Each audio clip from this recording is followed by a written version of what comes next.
Hello, this is Dr. Kwun. I hope you're keeping well. Today I'm working in GP out of hours. So what is out of hours? You probably know there are times when your GP surgery is closed. So there's a service that is responsible for the care of patients when the GP surgeries are closed, and that is GP out of hours. So GP out of hours is open over bank holidays, over weekend nights, or any time when the GP surgeries are closed.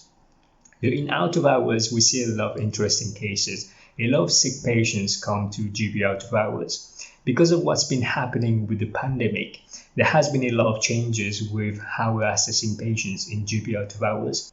We're trying to deal with a lot of patients over the phone and avoid face-to-face consultation if it's not necessary. I was quite amazed by how many things we can do over the phone to assess a patient. If you're starting with telephone consultation or telephone triage, it can be a bit daunting because you've not done it before, and you might think that it's not a very good way of assessing a patient. If you've just started, it's important that you know what are the things to do to make sure that you're doing the right things. So if you're talking to a patient over the phone, make sure that the patient also is able to talk to you. Sometimes if somebody is driving, they might not be able to talk. So just check whether they're free to talk to you and where are they. It's important to know where they are and whether there's anybody with them. And also to check whether if the line is cut, whether there's any other numbers they'd like to be called on. So these are simple things to check before you start the consultation.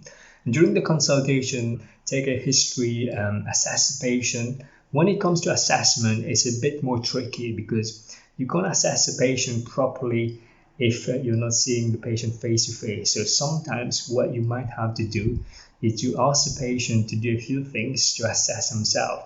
So for example, I had a lady who I needed to check what was her pulse rate, and because she was not physically there, I was not able to check her pulse. So what I did, I asked a lady to put her fingers around her wrist and count her pulse out loud so that I could time it. So she did that, and I was able to time her pulse and was able to know what was her heart rate. There are other things that you can pick up during telephone consultation. For example, if you're assessing somebody who's got shortness of breath, you can tell by the way they're speaking to you. If they can't speak full sentences, then they're severely short of breath. There are things you can't do over the phone, and there are some times when you definitely need to see the patient face to face. If you focus on what you can do, there are many things you can do. And if you're creative, there are things that you can do to help you to assess the patient by asking the patient to help you with the assessment, so the patient can actually help you. For example, if you wanted to check whether the patient has any problem with the abdomen, they could actually palpate the abdomen themselves and let you know where they're feeling the pain. The other mode of telemedicine that's being used at the moment, such as video consultation, which is another method of doing consultation online. So the different ways that people are consulting at the moment, and there might be some changes even after the COVID-19 pandemic. Patients might find that it's more convenient for them to be assessed while they're at home. They might not want physical face-to-face consultation.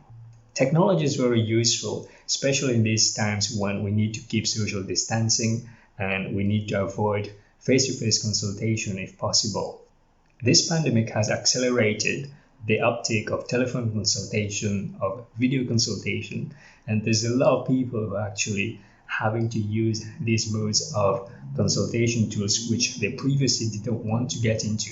So there have been a lot of changes with the COVID-19. How has this pandemic affected you? I'd like to know, how has this changed the way you're working? Are you working from home, or are you using telephone consultation or video consultation to assess your patients? Let me know down in the comment section. Take care, everybody. Bye-bye. If you want more videos like this, smash the like button. If you have not already subscribed, don't forget to subscribe and ring the bell so that you're notified first each time I release more video. Thank you so much for watching. Take care, everybody. See you in the next video.